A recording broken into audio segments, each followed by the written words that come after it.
We are not overreacting to the Indiana Fever losing this game. We're not. Under no circumstance are we overreacting to this. Um, it's one of those things where the Indiana Fever, like, played minutes. They played minutes of exceptional basketball and a lot of bad basketball. A lot of bad basketball. And Mo Billings is gone. Maisha Hines-Allen is a serviceable backup. Demiris Dantas should never, like, if the Indiana Fever watch this game and have watched preseason and watch everything and say we're going to continue to run with this 12, then it's on the front office. Like, they're not, this 12 is not winning a title. Like, I'm being real.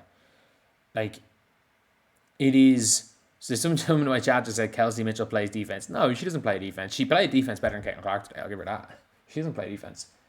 Like, neither of Caitlin Clark or Kelsey Mitchell are very good defenders. The problem is that you put Caitlin Clark, Kelsey Mitchell, Demiris Dantas, fucking KK, and was a Sophie on at the same time. It's like there's not one good defender on this team. Sophie's passable, and that's about it. Look, I'm hoping that this is a blip from Lexi Hall, because that was awful. Like, that was 15 horrendous minutes for Lexi Hall, who kept trying to shoot up and unders and didn't hit the rim. She didn't hit the rim on either of her shots. I'm going to be real here. Like, she didn't hit the rim on either of her shots. I'm hoping this is just, rust. Game one, it is what it is. If it's game one, you're not too worried here. But if this continues, like Caitlin Clark in the first half, I'm really worried about some Caitlin Clark things. I'm really worried when it comes to Caitlin Clark about her. Ironically, the quote unquote problem with her body language, I don't believe is a problem. Like, everyone being like, oh yeah, she's a problem body language that she reacts. No, it's the lack of reaction that I have a problem with. I'm worried about her body language because she seems indifferent. Like, she went and she spent all the time looking at the like, going out of her way to look at look at all her mistakes and look at the tape, and she got in her own head in the first half. It's very clear she got in her own head. And that's what I'm concerned about. The body language that I'm concerned about is not Caitlin Clark throwing a tantrum. The body language I'm concerned about is Caitlin Clark not getting angry, and instead overanalyzing situations. Like, that is what you are. Like, that's what I'm worried about. And it is hilarious. I'm seeing Twitter people posting box scores and being like, man, Paige Bueckers destroyed Caitlin. I'm like, man, Paige Bueckers, oh, like, she was the third best player on her team as well.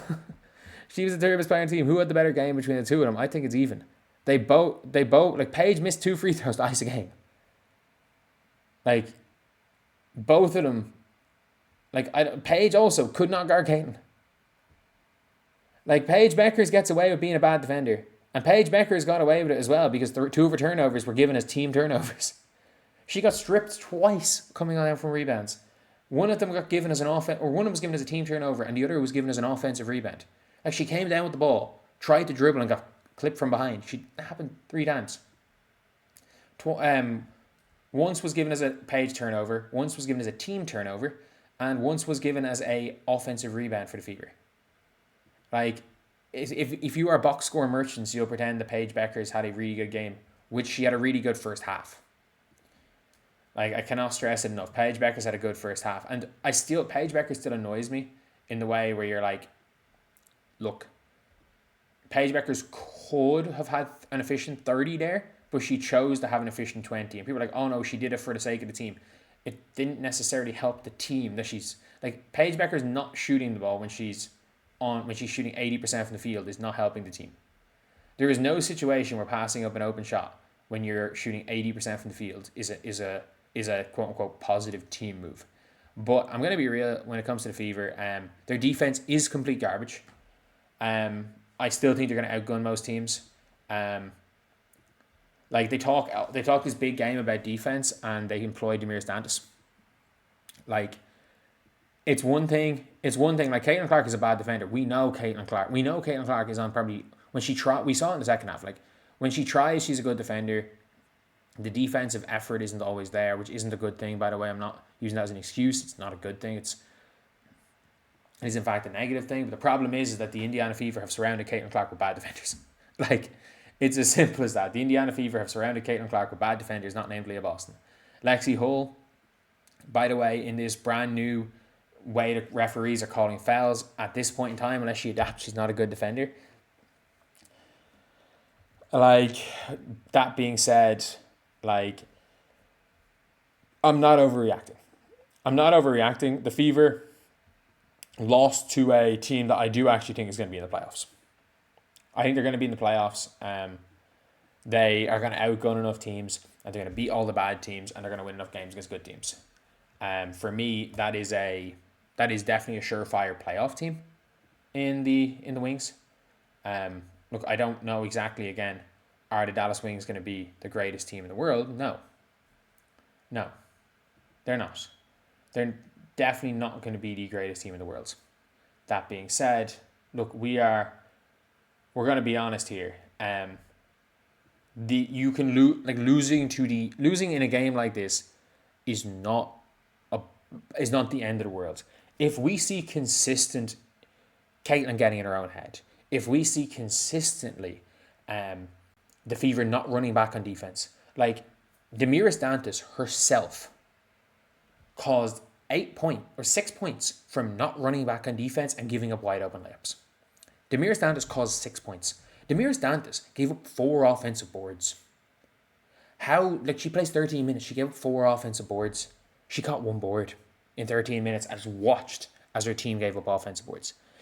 This team employs, the big problem with this team is employs Demiris Dantas. Maisha Hines-Allen is a serviceable backup. She now has to start. Mo Billings will be starting. They're paying $800K to Lexi Hull, which we now have to talk about because it's a bad contract. Lexi Hull is an objectively bad contract. Ty Harris will get better. I thought Raven was okay. KK Timpson has made the leap. KK, Hines-Allen share minutes, and then fuck it, you can play Hines-Allen at center. There should never be you play Sophie Cunningham power forward instead of playing Demiris Dantas there. Like you play Raven Johnson power forward before Demiris Dantas. There are problems again, and I don't want to blame Demiris Dantas for everything, but the team currently employing Demiris Dantas is a problem. It is a problem, and it's a problem that it's an easily fixable problem. The team employing Demiris Dantas and Satori Walker-Kimbrough to do nothing. Satori Walker-Kimbrough to do nothing. Instead of bringing in Aisha Coulibaly. Instead of looking around for just a dog. A 6'3" athlete who just runs and crashes boards and plays defense. They are available. You can find them everywhere. If you look hard enough, you can find them everywhere. The Fever just choose not to. The Fever will just choose not to. But yeah, it's let's not overreact, but I'm going to be real here. The Indiana Fever are 3-6. I'm standing by that. And the Wings, I might have undersold the Wings because I think they're that good on offense. The Wings can't play defense either. Like, neither of these teams play defense. I tweeted out before the game, both teams to score 95 plus. I said it in my preview, both teams to score 100 plus. It happened. Thank you, thank you, Roderick, for the $10. Really appreciate it. But yeah, that's me done for the stream. See you guys.